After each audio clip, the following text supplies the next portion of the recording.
环球大战线深入世界最前线，全球各地的观众朋友，大家好，我是叶思敏。先欢迎来宾陈立伟、孙大千、孙委员。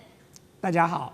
台大哲学系教授苑举正老师。思敏好，各位观众朋友大家好。好，还有资深媒体人彭华干，华干哥。思敏好，大家好。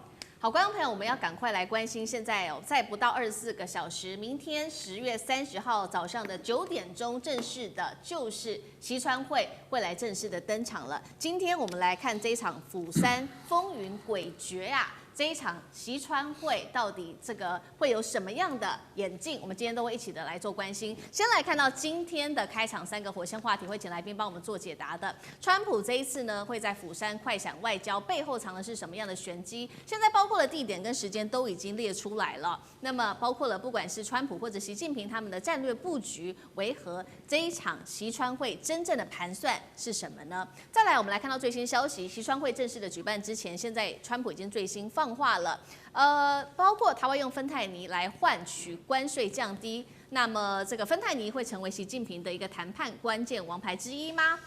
有一个说法，这个是川普的即兴风格会压过习近平的长期战略谋略吗？谁会是这一场谈判桌上真正的赢家呢？这个也是我们第2个会来关心的议题。最后，今天也会来关心的是 AI 晶片会不会成为这一场习川会最后的一个关键筹码呢？因为呢，川普已经说了他会来先见黄仁勋，那么黄仁勋有没有可能来说服川普松手，针对对中的这个比较高阶的半导体晶片做销售呢？中美科技战会不会迎来一个新的重点转折处呢？今天就会就这些议题，我们会一起的来做关心。好，不到24个小时，明天早上9点，这场习川会就会在釜山正式的登场了。耐人寻味的事情是，我们先来关心德国之声爆出来的最新消息。他说，川普会在见完习近平之后就立刻走人，直接跳过在 APEC 这边主办的这一场峰会。所以是一个非常快速的快闪外交哦，被视为是接下来会大家来做的，就是针对习川会的议题了。那么地点跟时间点也有一些玄机，今天我们也会来做解读。首先，根据了解，地点会选在釜山的金海机场会客设施的益丰楼这个地方，有望成为接下来领袖峰会的一个重要地点。那么时间呢？现在根据了解是在原定台北时间30日的10点登场，但是外电的最新消息会提前1个小时，也就是在早上9点就会正式的登场了。大家也在关心的就是这一场习川会会不会来谈大豆呢？预期会来中国，可能会重新开放美国大豆，所以中国的买家现在已经暂缓了购买巴西的大豆了。如果美国大豆真的重新开放的话，市场竞争会让大豆价格更低，降低中国加工厂的成本。而我们刚刚也收到了新闻的最新消息，来自于外媒的报道，彭博社引述知情人士的说法，中方已经购买了2船的美国大豆，预计会在今年的稍晚就会做交付了。这是本季的首季出口确认的一个采购，显示双方现在在贸易交流上已经重新启动了，更被视为是美中预期本周会达成一个更多的一个交易的一个部分。另外有一个确认的消息，这也是路透社的报道说，中国国营中粮集团本周采购了一共是3船的美国大豆，是成为中国自美国新一季大豆收成后的首次采购，预计12月跟1月份都会分别的从美国来装运完成，送往中国。这是最新消息，提供给观众朋友。节目一开始，我们先来请教岳老师怎么看。现在传出了川普会在釜山举行的这一场习川会，会完立刻离开韩国。从地点、时间这些细节来看，透露什么玄机？习近平最后针对大豆这一点，不管有没有做开放，是不是都占有优势？岳老师怎么看？这个川普啊，在釜山的益丰楼啊，机场里面的益丰楼啊，就非常认真的会了习近平主席以后呢，然后呢，他今天上午有参加 APEC 的开幕啊，然后没有参加主要的议程啊，就匆匆离开了。那么这里面的话呢，透露出非常多的讯息啊。首先第一个的话呢，川普来到亚洲啊，到处就是嘻嘻哈哈逛了一圈呢，他真正的目的就是这1个钟头啊，在釜山啊这个益丰楼里面的讨论啊。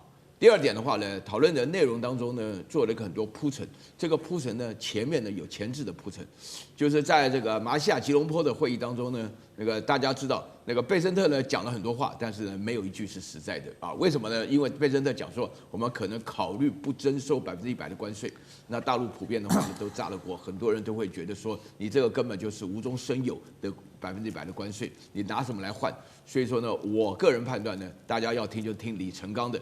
李成钢的话呢，就是说是那个美国呢就是捍卫他们啊，就争取他们利益是很强烈的。那我们的话呢，就保护我们的利益是非常坚定的啊。大家可以看到这里面的视频，要看完整的说法的话呢，那可以感觉得出来呢，美国这次呢碰到了大陆所谓的硬茬啊，就是说感觉上呢，就是说要铺路过程当中，对于川普来讲，听到简报当中，其中贝森特也特别强调，就是说细节他不便透露，这必须要由川普来讲。然后川普现在的话，赶快面对这件事情。然后第三件事情呢，川普要积极走的话呢，我觉得呢，确实是有几个重要的原因啊，就是美国内部的话呢，大家要知道，美国内部是政府关门的一个状态啊。美国政府关门的状态的话呢，其实讲起来啊，就是美国本身解决不了欠债的问题。美国已经是38兆的这种国债的，这是国内的，这是实际上面对的一个很严重的问题。然后另外，我觉得问题是慢慢浮现在台面，很多人在讨论这个 AI 是不是这个泡沫。啊，这个就是说，大家就是在整个股市在讨论这个问题。那海外当中呢，最重要的消息呢，就是呢，在这个南海地区的话呢，尼米兹舰上的话呢，2架先进的战机，1架直升机，1架这个大黄蜂啊 F-18啊，通通在35分钟内坠毁啊。那么这个是严密的调查，所以说对于川普来讲的话呢，他不得不重视这些事情。然后在韩国开会的时候呢，首先第一个，川普对于在 APEC 开会就兴趣就不大啊，因为他会觉得说，这个对韩国的态度的话还不是非常好。啊，另外的话呢，他该照顾的对象的话呢，就是日本，其他的没有了啊，其他都觉得不管用，菲律宾啊什么，他都不会特别在乎。但是呢，他对于这个跟习主席见面的时候呢，他确实是非常非常的重要啊。那么最重要的话呢，大豆的问题现在是初步上解决了啊，最主要是大家前阵子非常奇特的消息，说什么巴西大豆涨价了，那中国就换。那我觉得这是腾笼换鸟啊，也就是说是名正言顺的就转向美国买大豆。但是大豆、芯片、稀土这些来讲的话呢，是最小的议题了。是好，刚刚讲到有非常多在这一次的习川会上面都会来做正式谈判的议题。那其中另外一个议题之一，也是川普自己提出来的，就是有关于芬太尼了。现在是不是也同样的针对这个议题，川普也是在示软呢？这是来自于《华尔街日报》最新抛出的震撼弹，说如果习近平同意来加强针对芬太尼这边做打击的话，川普说了愿意将对中关税从目前的55%下降到45%。那目前呢，川普是已经派出了他们 FBI 的局长前往北京，跟中方就芬太尼议题来做进一步的磋商了。一方面是持续的看好可以解决芬太尼的议题，但是另外一方面我们来看到的是，有人就不这么看好了。他是美国的抗中大将盖拉格，他怎么说？他认为说，川普啊，他拥有很大的一个优势，因为他的风格上面是非常的幽默感的。但是他认为说，习近平他说他是非常脆弱的所以川普是可以做即兴发挥的，在这个方面是大胜习近平的，真的是这样子吗？这第一个问题，请教干哥。第二个，有关于芬太尼议题，会是习近平很重要的手上握有的筹码吗？干哥怎么看？你看了，我跟你讲哈，其实合成类鸦片啊药物芬太尼，坦白讲一句，它是一个什么？它就是一个前体化学品。那其实老实讲一句，美国其实一直在怪罪中国没有对芬太尼进行有效的管制，让它一直流向美国。坦白讲，他这个指控是没有什么根据啊。我说句实在话，你如果说你有这样的根据的话，你应该提出来。那为什么帕特尔啊 FBI 的局长他要过去呢？他要去北京一趟呢？因为他就是要专案来跟北京去商讨，不要说报告，就告诉你说，其实我们 FBI 在国内所查到的数据是什么？可是我不能在国际公开场合告诉你啊，对不对？这样子代表说我们 FBI 的手伸得很远，所以他必须要去北京一趟。这个是一个很细微的动作啊，你会觉得说谁去北京都不奇怪。FBI 的联邦调查局的局长去北京啊，而且他不是在任何的，比如说他跟随着卢比奥或者是跟着川普一起去，不是他个人要去。你从这边就可以观察得出来说，美国是很重视这个问题。是。那因为重视这个问题，好，没关系，你就到中南海来，特别的跟我们来磋商这件事情。因为它芬太尼已经造成了美国大概每年会造成10万人死亡。所以川普就一直认为说，这个问题你不跟我解决，我们在关税上面很难谈，所以今天你一定要来跟我谈。好，那其实中国也释出了善意啊，就说，那我现在就会承诺加强力度打击芬太尼啊，我在我们国内一定会加强打击芬太尼。其实要做的话，一定做得到。那其实习近平释出了这种善意之后，我跟你讲，大豆就可以买啦，对不对？所以您刚刚主持人告诉我们，大豆在刚刚那1分钟，我们才知道说，美国的大豆终于找到了中国的第一份订单的时候，我们就晓得说，其实这个关税战已经出现了些许的曙光。虽然基本问题还是没有解决，比如说像稀土啊，对不对？这些问题到现在还是没有真的解决。但是大家知道吗？前一阵子我们就讨论很多港口费，那个港口费已经快要把那些邮轮脖子给掐死了。现在两边都愿意谈，也就是说，美国跟中方两边都愿意对真正的那个下调港口费，已经开始有达成这个磋商跟协议。所以你认为说，那个现在是不是因为说美国也降低了姿态，换取了中方愿意采购它的大豆呢？是，但是美国的豆农远远需要的数量不是只有几百万吨，至少你要采购2000万吨以上才行，是你才是真的来解决我美国的问题。对，那现在到底能不能解决？我们继续看下去。只是我觉得那个黄仁勋这次去所讲的话，有一部分是真的，他说美国你应该要知道。全世界 AI 人才1半以上在中国，你要赢得这些人才的心比较重要。我觉得黄仁勋这句话讲到了重点，川普你应该好好听一听。是，确实哦，现在中美各自可以感受到双方在各种议题上，不管是大豆、港口费，稍稍都释出了一些的善意。针对于现在中方最在意的这件事情，就是美国会不会来停止限制它的这个高阶晶片的出口，我们也会来持续的做关注。尤其现在就是要看到这个关键人物辉达执行长黄仁勋能不能说服川普了。我们来看到在10月29号，川普先行一步会见了这个辉达执行长黄仁勋。那在镜头前面，他也大秀自己的政绩，他说辉达跟台积电已经生产出了最先进的 Blackwell 晶片，而且完全都是在美国制造的。这2间公司再加上其他晶片制造商，在美国投资金额已经达到数千亿美元了。他说我们正在加快 AI 基础建设的设施，还有在关键晶片、半导体已经全面的都回到美国来做生产了。不过呢 ，CNN 也做了报道，在辉达同意向美国缴纳在中国销售收入的15%之后，黄仁勋目前正在思考是不是他可以借由这样的机会来说服川普，争取重新开放对中国来销售这些先进的 AI 晶片，有没有这样的机会？委员怎么看？是在讲这个晶片之前呢，我先补充一点我的看法，来谈一下芬太尼哦。大家都知道，芬太尼其实它不是一个毒品的成品，它是一个工业用的原料，它用一个药用的这个工业原料哦，所以它其实它主要的它是一个中间制成的产品而已，它接下来要去做其他的生产。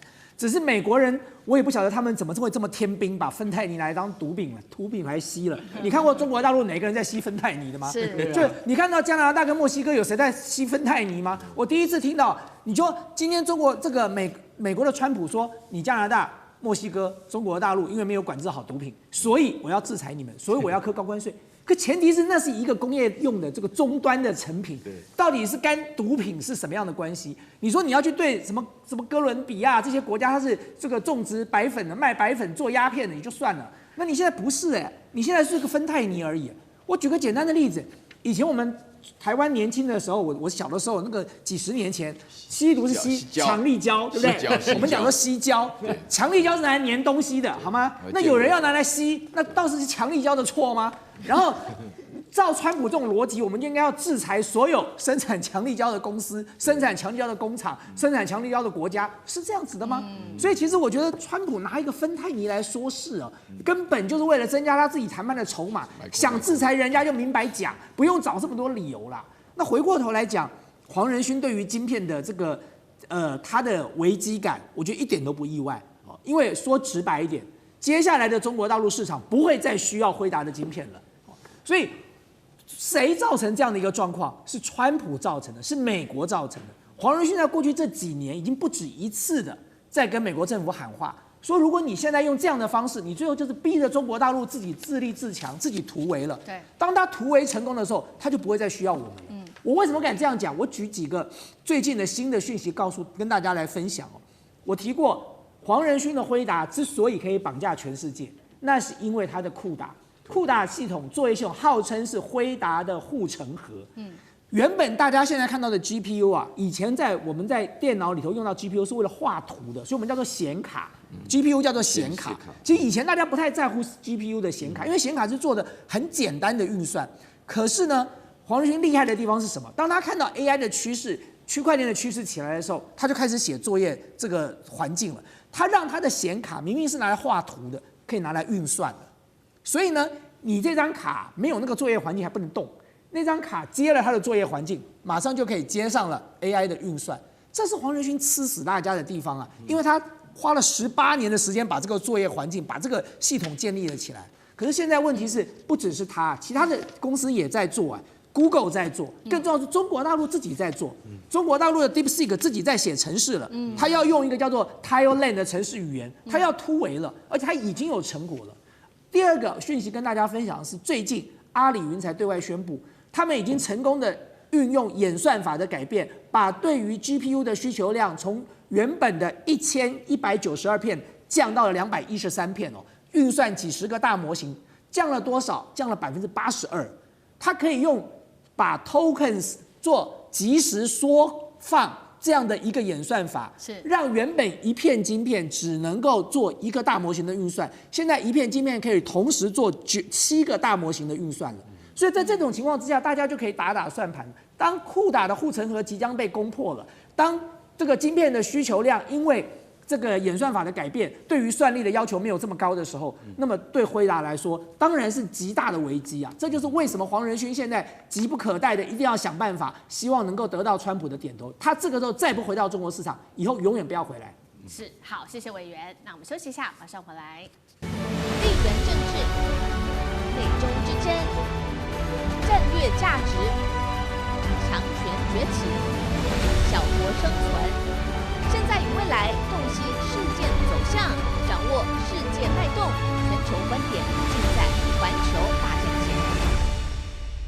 好，接下来我们要来关心到的，在西川会前夕，中核晶片的这一场经营权的争夺仍然在持续。我们来看到荷兰这一回是否夺权，而且踩了红线呢？中国这一次也做了一个反击哦，我们等一下会一起来看。那么西川会前夕的谈判桌，接下来可以看到火药味已经十足啊。先来看到今天的火线话题，等一下请来宾来帮我们做解答，就是荷兰9月份突袭式的袭击，并且取得了安市。那么这时候中国强硬的做了在晶片出口上面的封锁反击，到底荷兰这一场夺权是保住自己的国安，还是直接掠夺中国的技术呢？谁才是真正的幕后推手？等一下做解读。第二件事情，安市之争会不会登上在这一次，也就是明天的西川会上面的谈判桌呢？川普真的会为盟友出头吗？还是他会反手把荷兰当作自己的筹码，一手谈一手打呢？第三件事情，欧洲车厂现在可担心了，因为没有晶片啊，产线全面停摆，恐慌情绪蔓延，晶片战会不会扩张成全球供应链的浩劫？下一个中枪的不会只是欧盟而已，会不会还包括美国自己呢？今天这些议题我们都会一起的来做解答。这一场中核的安市之争，我们看到全面开打哦。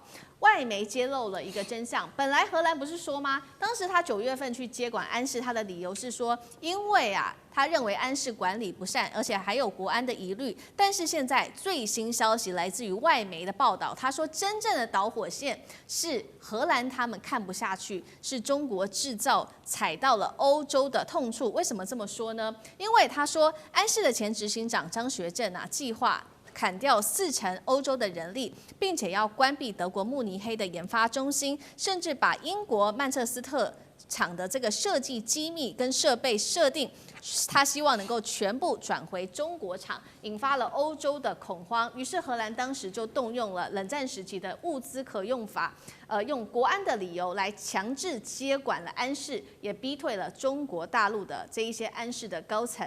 节目一开始要来请教委员了，荷兰这一招接管安市是真的国安议题，还是假掠夺战？委员怎么看？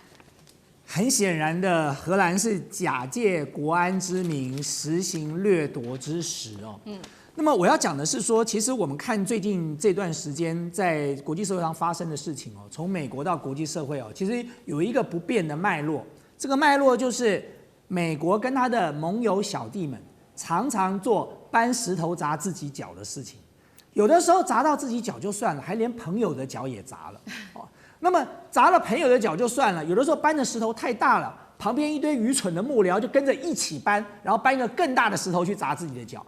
荷兰今天就是干了这件事，他搬了这个石头下来呢，不但砸了他自己的脚，他连整个欧洲的车企的脚全部都砸到了。所以欧洲的许多国家对荷兰做这种蠢事已经强烈的不满了。对，包含德国的这个总理，他也在这个公开表达过啊，说你要讨好美国就算了，你干嘛把我德国拖下水呢？那我们回过头来讲安氏这个事情事实上是这样，荷兰在今年的9月30号，他动用了商品控制法，把安氏强制的接收了，把原本文泰科技的股权从100%降到只有1%嘛。那么其实在他宣布之前是9月29号，美国的工业安全局就已经宣布针对实体清单的出口限制要扩大。文泰科技本来就在美国的这个实体清单之上，可它现在扩大成什么呢？就是你这些科技转投资只要超过50%的，都要一并出口管制。对，所以呢，这等于是美国再一次的用长臂管辖。然后荷兰呢，一方面是自己有危机感，另外一方面是为了要讨好美国，配合美国的政策，然后就开始启动了对安氏的接管的动作。但是原本欧洲打的算盘是什么？安氏当时为什么要跟中国大陆的文泰结合？其实原本欧洲打的算盘是这样。他希望把晶片的设计跟高阶制造留在欧洲，把封装跟测试我送到中国，然后呢，借这样的一个模式打造欧洲自己的这个像车用晶片这些基础晶片的生产线。可是呢，这个没有想到的问题是他自己在生产的过程中，你既然文泰科技掌握了你的安氏半导体100%，我要讲100%的股权这是在多少？2017年的时候。安氏用268亿人民币卖给了文泰科技，文泰科技花了268亿买一家公司，买下来之后，难道他不需要经营这家公司吗？这家公司如果绩效不好，你难道不需要做裁员？你难道不需要做所谓的 relocation 吗？这任何一个经营公司的人都知道的。当你面临到这个人力成本过高，或者是技术有缺乏的时候，你会怎么做？你一定去找人力成本更低的地方，或者技术素质更好的地方来进行生产。而且讲得更直白一点，这家公司就已经人家买下来了，到底干你什么事啊？你既然敢卖给他的时候，就全部都卖给他了。我第一次还听到说，卖了一家公司之后，你还不能动这家公司的厂你不能关这个厂，你不能把这个设备移走，你不能把这些技术拿走。这些技术难道不是登记在当时那268亿的资产里吗？否则人家花268亿买你什么？买你一个安氏的名字吗？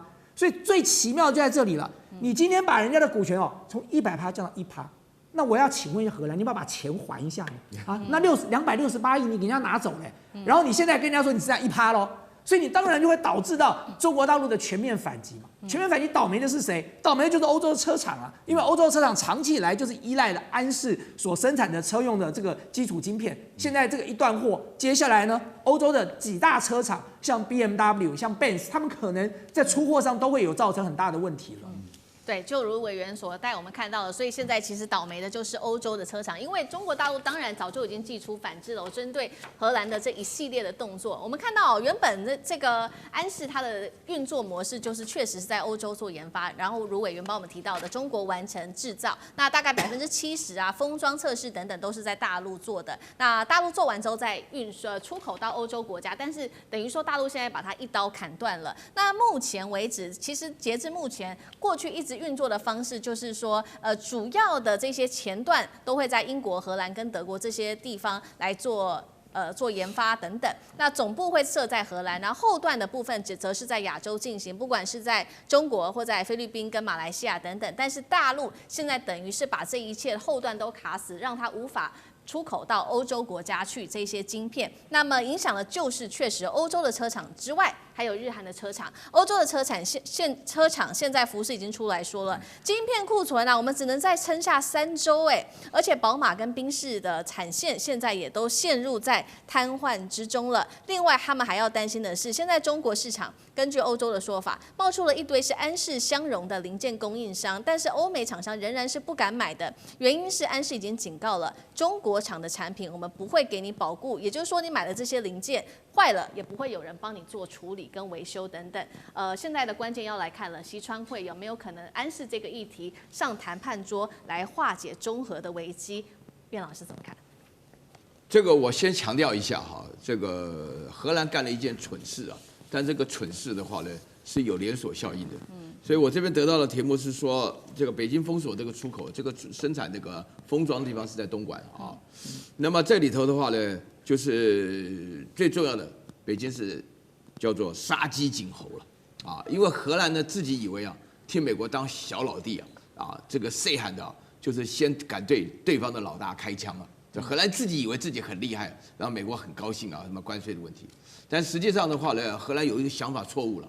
第一个错误的话呢，就是呢，他把这个1000多奈米的芯片当成稀土来搞啊，这个是没有用的啊，这个是非常，就因为它生产了非常多嘛，上千亿片啊，封装的上千亿片，他把它搞的，他以为这个是独一无二，他就搞了这个方法，搞了一个什么暂时的法律，1953年的什么的，就勉强，美国也不高兴。那大陆的话一看以后，9月30号登了，4天后10月4号，大陆马上讲不准东莞封装的任何一个安氏的芯片出口，啊。那么这个要大家了解，这个荷兰就是搞不清楚这个状况。然后第二点的话呢，荷兰呢说谎啊，官员呢为什么官员呢出来说谎呢？因为他们现在已经倒戈了，那个马上下台的那个部长啊，就在那边讲啊，这不是我们搞的，我们没有按照美国的讲法来做，想要混过这段时间。可是底下要接上去的人会是个大麻烦的，中荷之间大麻烦，就不让他搞。那大陆基于要杀鸡儆猴，什么杀什么鸡要惊什么猴呢？就说很多美国的小弟想要耍荷兰这一套啊，就现在非常严重。这基本上的话呢，因为你当初要的钱啊，加起来是280几亿，当时购的价格，整个航母起来，航母让它超过300亿的人民币啊，人家买你什么？人家是最主要，原来是说你总公司啊。因为大陆在买东西，就像是那个吉利买了那个 Volvo 一样啊，那个总公司都放在斯托哥尔摩啊，是造成一种感觉上是个洋公司好看，当初是这样子构想的。那你现在的话呢，就是荷兰的总公司还真的摆起谱来，想要当真的一样，那根本就理都没有理你，你75%以上的芯片都是在东莞做的，他根本就不让你出口，不然出口你下就断供了，断供以后就没了。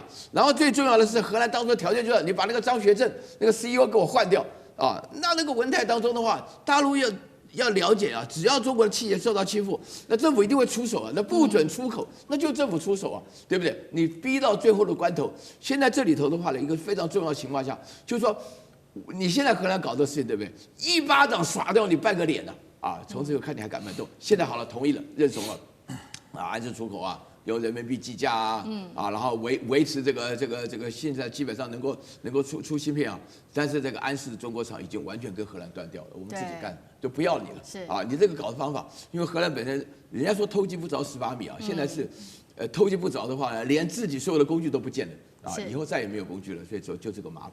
好，那干哥呢？干哥又怎么看？其实我跟你讲哈，那荷兰为什么会搞这个飞机啊？我们真的。你援引了1952年冷战时期的商品供应法，对不对？你认为有国安疑虑，我一直在思考，它主要出口的是汽车晶片，它跟国安有很大的关系吗？这可能就是我比较不懂的地方。为什么？因为它不是飞机的高阶晶片，或是飞弹的高阶晶片。如果它是这些，就是说这些科技产品的话，那你当然安氏它有很大的国安疑虑。它如果不是那么先进的晶片的话，那为什么政府会发动这样的制裁？会就等于是说，我现在就开始监管你这家公司了。可是问题是，它现在所影响的都是宾士啊、BMW 啊、福斯啊。福斯的库存晶片只剩下3个礼拜了。他说：“我跟你讲，只剩下3个礼拜。3个礼拜一到，我是一部车我也做不出来。那政府你要怎么办？你要怎么帮我们？就算福斯是德国车。”现在德国自己本身的沃尔夫斯堡，他说我们已经快做不出来了啦。而且我们沃尔夫斯堡就是做国民车，什么国民车叫高尔夫是什么？大众汽车生产的。那在在那个欧洲销售的非常好，为什么？它是主流，它是欧洲人主要拿来代步用的大众的一个品牌。那所以这部车是销售的非常好。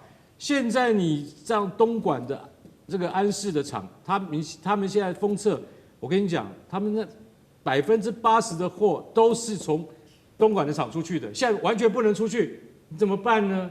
那你说到底会不会影响美国？好，我们现在这样来讲好了。三大封测厂是在哪里？你看意法半导体在哪里？在深圳的福田，英飞凌在马来西亚，那安森美是在菲律宾。那为什么都在海外？大家想一个问题，简单嘛，成本便宜，就是说人工低嘛，人工低他们才会设在海外。就大家看到我们那个图上面，为什么会分别在马来西亚、菲律宾啊，还有那个深圳，就是因为它的人工，因为什么知道？欧洲完全没有封测厂啊，它只有什么？它只有晶圆厂。那封测这种事情是最后端、最尾端，但是需要很多人力，所以交给了成本比较低的亚洲厂。这样子连成一体的话，你的企业才有利可图嘛。所以是这样。结果现在你现在踩到自己的脚了。荷兰政府，你现在这个厂在东莞，它现在不出货，造成了在欧洲本土的前3大车厂BMW、Benz 还有福斯都没有办法出货。那我今天讲一句实在话，很快的危机就会到来了。那你荷兰现在怎么办呢？你要像那个委员讲的，把那个股权再还给安仕吗？我告诉你，中国大陆没有这么容易低头的。这件事情，我觉得你们私底下，荷兰政府一定要跟北京好好的谈。不然汽车产业马上就面临很寒冷的冬天了。对，好，谢谢干哥。那我们休息一下，马上回来。地缘政治、美中之争、战略价值、强权崛起、小国生存，现在与未来洞悉事件走向，掌握世界脉动，全球观点尽在环球大战线。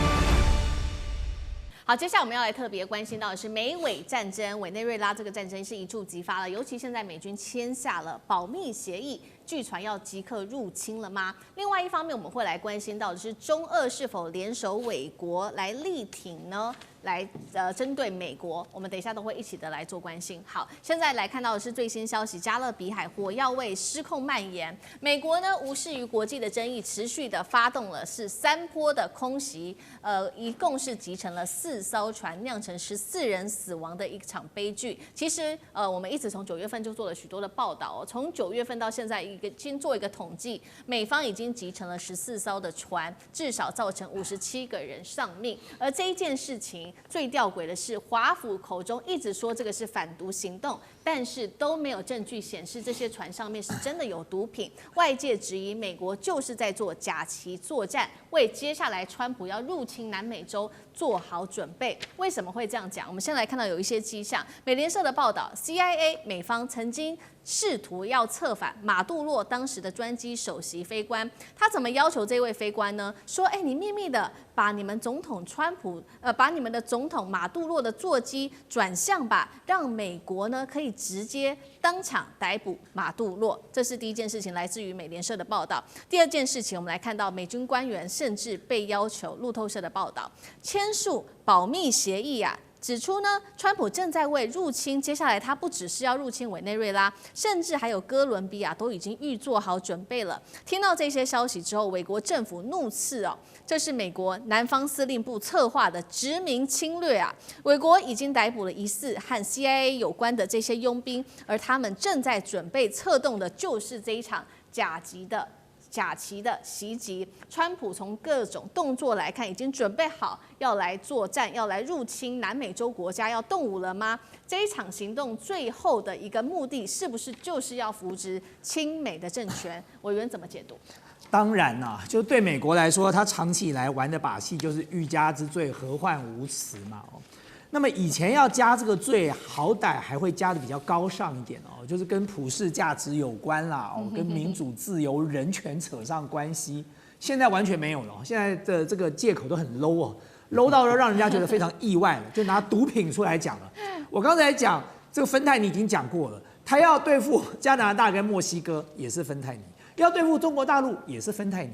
现在要对付这个中南美洲的国家的时候呢，他就拿白粉、拿毒品来说事了。可是关键问题来了，我们大家想一想，委内瑞拉也好，哥伦比亚的人有每天都在吸白粉吗？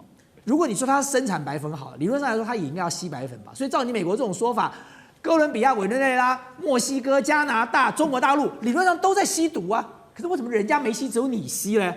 这才是你最大的问题吧？就你的人民不争气，跑去吸毒了，你不好好去研究一下，说我要怎么样去协助大家摆脱毒品，我要怎么样在国内严打贩毒。就你现在不是，你是回过头来说，所有我周遭跟这个扯上边的、没扯上边的，我通通都把你一网扫进去了。反正呢，我欲加之罪，你能怎样呢？所以对中南美洲的国家也是如此啊。照川普这种搞法，那你下周就要入侵金三角了吧？那委内瑞拉、哥伦比亚都被你占了，好了，中南美洲可能没有制造毒品的地方了，那其他地方还有啊？你要打进地球上所有生产毒品的国家吗？所以我觉得这个逻辑简直是奇怪到极点，就自己不检讨自己不在国内做一些预防的措施，反而想尽各种办法用这个理由就把自己的手伸到全世界去了。好，那你说他要做这件事情干嘛呢？当然就是为了肃清他家后院的忠诚度啊。对美国来说，他已经早就对于中南美洲这些国家分崩离析，过去可能是对他完全效忠，现在各有各的盘算，各有各的这个结盟的方式了。他早就已经心生不满了，所以他找尽各种理由来处理他们。从我们看到的巴西，对不对？巴西他就希望他的好朋友能够重新复辟，重新上来，所以呢，他用关税来打击他。对，委内瑞拉也是啊，他说要入侵委内瑞拉，说马杜罗因为运毒品。你有听过运毒品这个国家被打的吗？好歹去打那个生产毒品的国家，他运毒品到底犯了什么错呢？很多国家都运毒品的。那照你这种理由的话，你川普可以把全世界都打完了。但是他照样用这个理由啊，随便就把人家船击沉了。那船上到底有没有毒品？不知道。他说有就有，你能奈他如何？对，这些人都活该死了。所以对川普来讲，我觉得他现在做的一个措施很简单啊，他所谓的让美国再度伟大的同时，他也要把他自己家后院肃清干净。凡是不听他的话的，立场跟他不同的，可能跟他敌对的，通通扫光，各种理由都可以安上。在最后的理由就是用毒品了，反正现在毒品是最好用。川普把毒品当作普拿藤来用了啦，就他想打哪个国家，他想制裁哪个国家，他就拿毒品这2个字出来就可以了。所以对川普来讲，他现在最大的困难是什么？他原本接触的这个孤立主义的路线啊，说美国以后不要再管世界上的事了，我管好我自己。这是他的支持者对他支持拥戴的原因哦。他现在如果把手伸到了哥伦比亚，伸到了委内瑞拉来，他马上要面对的问题是，我要怎么跟我这些国内的支持者解释？这就是刚才为什么思明讲到所谓的假旗袭击啊？为什么要用假旗袭击？为什么要用这种 cover up， 就是这种秘密行动哦？为什么要来做这样的处理？其实他就是因为他不能够正大光明的去出手，因为正大光明一旦出手，他就要马上对国内解释说，他原本走的这个孤立主义的路线，我至少门前雪的这件事情是不是要重新反转了？好，所以我们看到川普的政治目的已经是非常明显了。所以接下来我们可以看到，美国跟委内瑞拉的这一场战争是一触即发的。但是呢，我们等一下要来解读一下美国它有哪一些装备，但是美国它也不是吃素的这一回它有了俄罗斯的帮忙，那有没有中国呢？这2个国家等一下我们都会一起来做关注。先来看到，那美国它现在手上有哪一些战力哦？我们看到除了原本的6500名的官兵之外，还有包括了它已经出动了，它接下来会放的艾森豪号的航舰打击群之外，它的包括了轰炸机 B-1B 还有 F-15E 等等都会出动。另外，它还新增了包括有1万名的兵力，形成号称是史上最强的环尾包围网。刚刚讲了，美国也不是吃素的，他找来的是俄罗斯来介入帮忙。于是呢，我们来看到俄罗斯跟委内瑞拉就签署了一个战略伙伴条约，紧急派出了他的这个运输机，连夜的送武器到委内瑞拉，包括了现在美国境内的一些防空系统都是遏制的，包括了导弹啊，或者是战机，甚至是超音速反舰，都对美军可以构成威胁。这样做，俄罗斯的加入就能够阻止川普吗？美国的防空火力能够震撼美军它的这个航舰群吗？干哥有怎么看？好，我们来看那个美国的兵力你光看这个表这个兵力不是打那个南美国家用的，对，是打北韩用的，你知道吗？你要打北韩要这样才够。哼，你要这样的话，你就杀鸡是要用了牛刀了。为什么？你光第26远征单位就是陆战队啦，对，就是陆战队，那是最精锐的，那个是要去，那是可能要去打那个平壤的，所以说你才会派这些人去。为什么？因为他们都是陆战队的精英，然后再看到空军的 F-15E 跟 B-1B 啊，B-1B 好久没出来亮相了，我们知道终于可以看到它的样子了，不错不错。但是我可以告诉各位，就是说他出动航空母舰战斗群，我的天哪，你怎么会用到这种东西？这根本严重违反了国际法。OK， 你现在我们第一次我们就认为说，你不能够把毒贩当成什么？当成敌人在打。结果1个多月前你也集成了第一艘啊！你看家属就抱头痛哭啊，毒品在哪里呀？到现在更新的船被集成，家属还是一样。请问毒品在哪里？证据在哪里？美国军方能不能提供？还有川普，你们能不能说出到底证据在哪里？说不出来，说不出来。所以现在开始有一些变，有些反转。什么？俄罗斯说来，那个委内瑞拉，我们签订了这个战略伙伴同盟同盟之后，这个一流生这个76飞机啊，终于真的是载着很多军火过去了。其实我跟各位讲，委内瑞拉现在要抵抗美国最重要的就是2种武器，一种就是反舰飞弹，另外一种就是防空飞弹。偏偏这2种都是俄罗斯的强项。反舰飞弹给你什么？反舰飞弹我就给你那个KH-31啊，这种反舰飞弹是普遍配备在俄罗斯的主要战机上面，也就是在面对如果跟北约开战的时候，苏凯34战机或者是苏凯57战机这些先进战机，他们都一定配备 KH-31。KH-31是一种什么飞弹呢？它就是这样子好了，终端速度是5倍音速，可是它并不是战略武器，它是战术武器。它5倍音速掠海飞行打过来的时候，你怎么被它从肚子里面穿过去你都不知道。是航空母舰就会吃一颗这种。当然像这种飞弹它不能一次集成航空母舰，但是它对于航空母舰以下、驱逐舰以下的飞机非常有效。它只要在水线附近穿过的话，这艘船就沉定了。所以它现在马杜罗他得到了这样的飞弹的话，我觉得对委内瑞拉是一个非常有用的强心针。那另外呢，就是大家看到我刚才讲嘛。B-1 都出来了 ，Freelancer，B-1 是很久没有见面的那个战略武器啊，战略轰炸机啊。那你要对付它的话，当然马杜罗要收到俄罗斯给他什么 S-300，S-300是俄罗斯现在次一级最先进的，因为最先进的叫 S-400啊 ，S-500还没出来，所以现役最先进是 S-400。那他现在送给他 S-300的话，那我可以告诉各位，美国的指挥官会怕，会怕。因为 S-300相当于爱国者2型，也就是说美国自己的爱国者2型，你自己怕不怕？怕，为什么？因为精准度非常好。所以我认为，如果说俄罗斯真的用这个一流生76那个运输机送了这些东西去的话，那美国的前沿指挥官他们要好好思考一下，你的战略要重新部署了。委内瑞拉没有你想象中那么好打。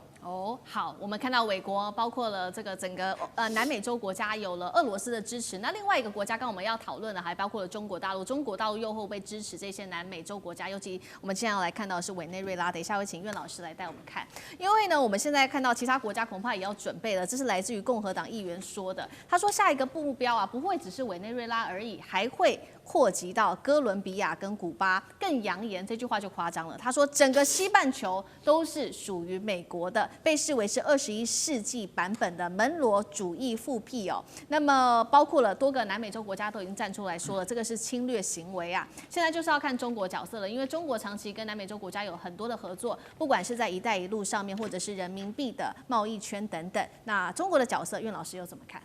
中国绝对不会放手让南美被美国并吞，因为这个违背了中国的福音的联合国的公约。中国作为联合国的5常国家，大家不要忘了，英国跟法国可能不敢讲话，俄罗斯这边刚刚干哥已经做了清楚的介绍。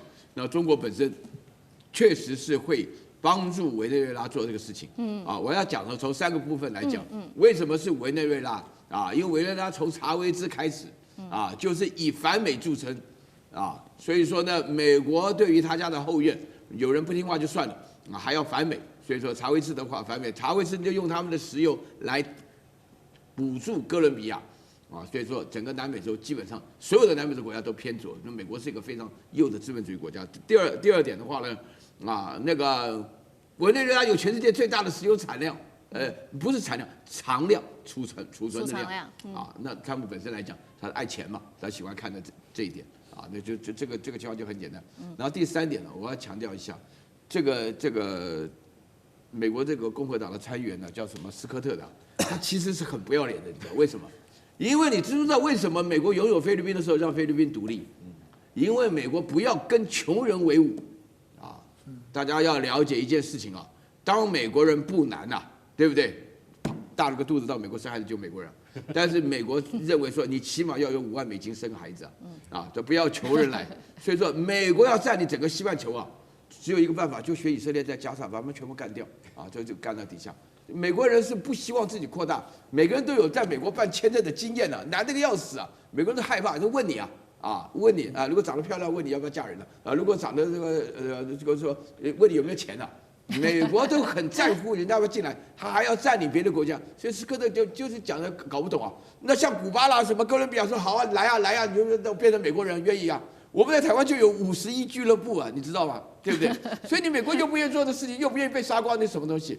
美国对于南美洲像这种美国的参议员跟这个众议员水准很低的，这个是严重的违背了世界的公约，违背了联合国的精神。那中国怎么可以放手让你这样干呢？这不可能的事情是，好，谢谢袁老师。那我们休息一下，马上回来。地缘政治、美中之争、战略价值、强权崛起、小国生存，现在与未来洞悉事件走向，掌握世界脉动，全球观点尽在环球大战线。好，接下来我们要带观众朋友来持续关心的是中国大陆的4中全会刚刚落幕，等一下我们会就一些细节来做一个比较深入的分析这一次的15规划是由习近平来亲自亲控的，等一下一起的来做关系。另外，他会如何在这个会议上面来亲自去主导接下来中美之间的贸易谈判？等一下我们都会一起的来做解读。好，赶快来看到这个4中全会才刚落幕，这是来自于新华社发布的，立刻就发布了，是中共中央关于制定国民经济社会发展第15个5年规划的建议全文就已经出炉了。15个部分3个板块，今天要来看到的部分就是这当中最关键的文件是由习近平主席亲自操刀的。10月28号，习近平现身，也说明了整个起草的过程，他也亲口证实，确实接下来会由他本人来特别做负责人。那其他的人包括了副组长有李强、王沪宁跟蔡奇、丁薛祥等人，整个核心目前还是握在他的手上。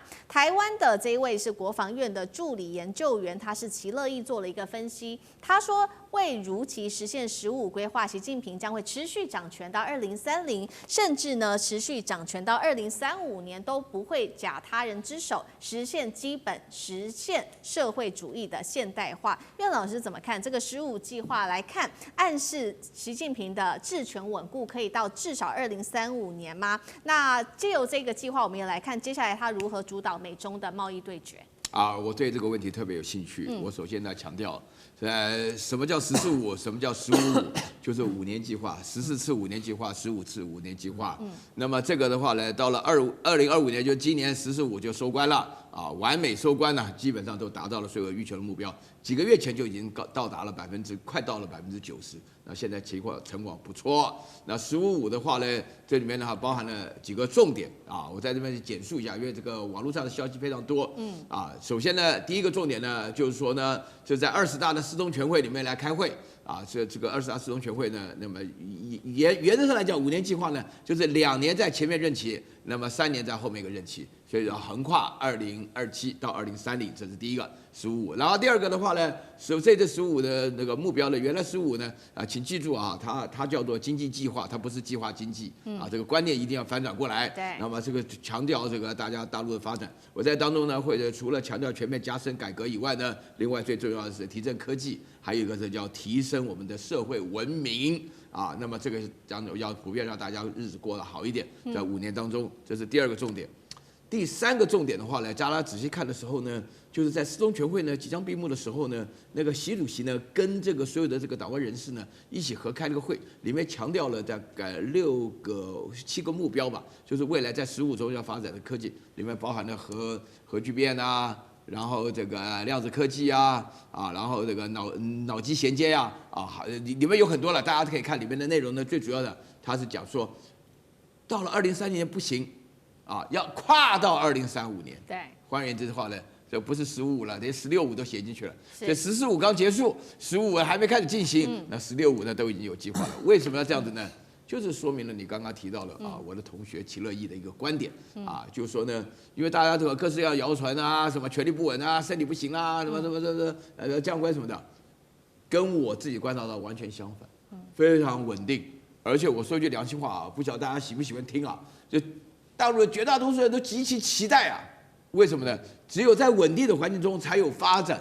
而中国人不发展已经超过200年了，你今天是难得一次，我必须强调，今天天佑中华，我们所有讲的消息，讲到美国乱搞啦，讲到美国做这个事情然后美国的盟邦发挥不了作用通通都说明了4个字：天佑中华，机会来了。就这个情况，所以说呢，这个15计划里面的详细的内容大家去看，但是呢，中国只要落实了15，再5年或是再10年，那就不可同日而语了。是，好，老师刚刚帮我们讲到非常细节有关于15规划。那这一次其实呢，当中也特别列出了未来在科技产业上面会做一个比较高度的发展，它也列出了总共是7大战略性的新领域。今天我们就这个细节会做一个比较细部的分析这包括了量子科技、生物制造，还有氢能和核聚变等等，还有6G 通信。等一下都会请我们来宾来帮我们做解读。那2035年他们也已经规划了，是说接下来让中国的经济、科技、国防、综合国力、国际影响力要全面的做提升。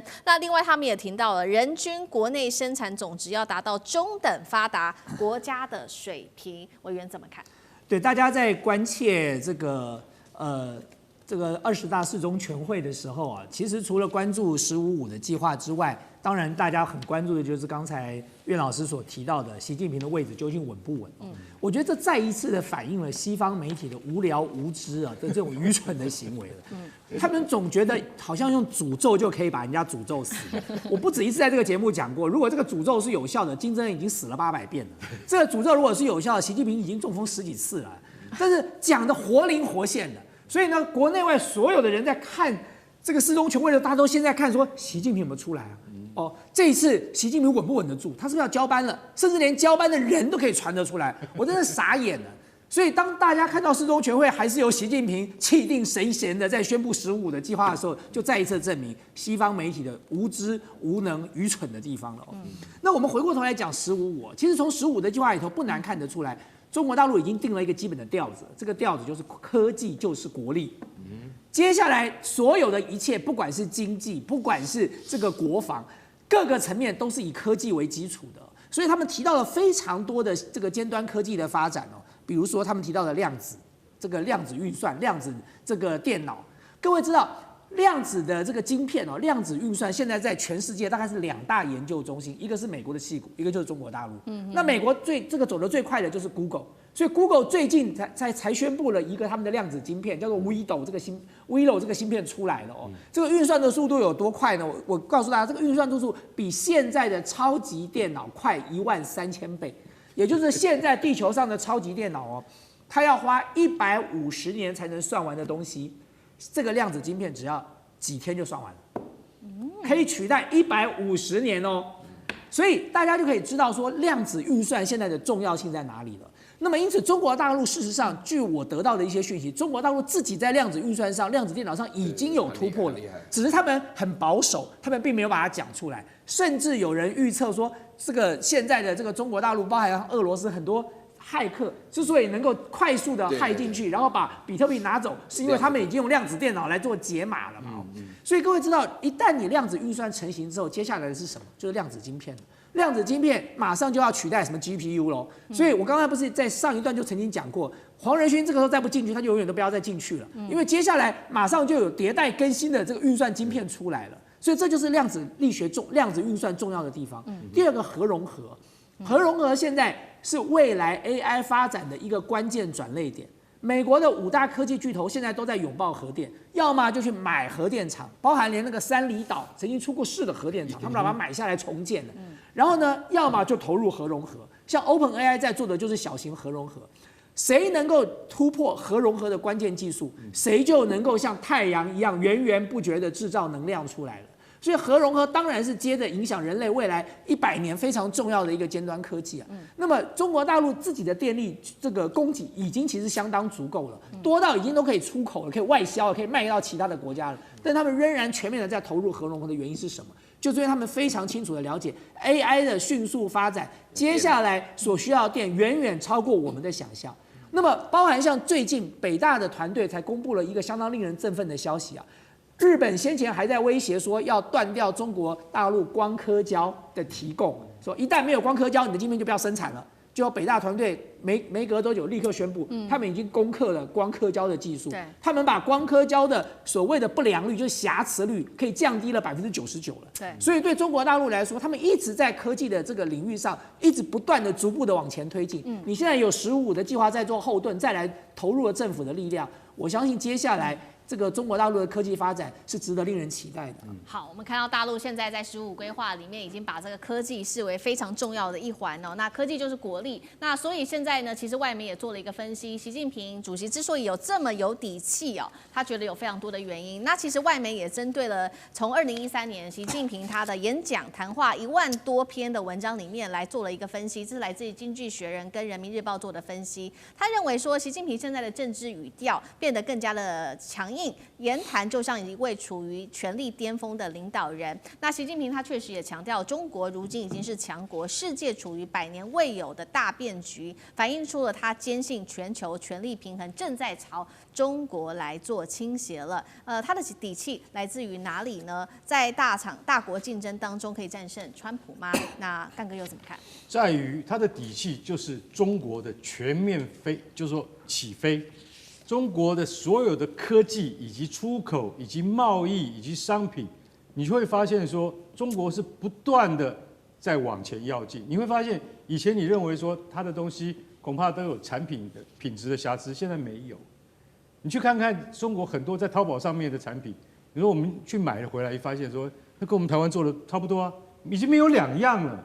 这就是中国的它的生产的能力普遍的提升，还有中国的消费能力。最后那一句你看了你会觉得，人均国内生产总值希望这个15.5计划能够达到中等发达国家的水平。这句话其实很客气的，为什么？因为中国人多，他必须要总平均下来，他认为只要能够达到中等发达国家的水平，就已经达成了他的15.5计划。我认为15.5计划很快的。不用等到2030年就可以达成，因为什么？因为中国现在越来越朝向均富的发展，你看不到中国哪里还有死角，高铁到不了的地方哪里？还是铁路到不了的地方？还是公路到不了的地方？还是电动车到不了的地方？没有了，通通到得了。在这种情况之下，人民为什么不会均富？其实我最要紧的，我最在意的是他最后一点15.5计划。长达这个2万多字，对不对？对。他最后有提到，对于两岸关系，有我特别看了这一段，你知道，他完全没有提到对于台独的制裁，这跟以前的口气完全不一样。我觉得习主席他多了一分什么？他多了一分就是谅解，啊，多了一分这个让台湾同胞能够。感觉到祖国的善意，我觉得这个非常重要。他完全没有提到，他说两岸关系和平发展，他讲的非常的，就是说非常柔和的语调。然后两岸交流不能停止，促进祖国统一。其实他讲的话没有太多新的，但是我觉得你就会觉得整个的这个演说讲完之后，你就会觉得说我并没有说我现在一定要制裁台独。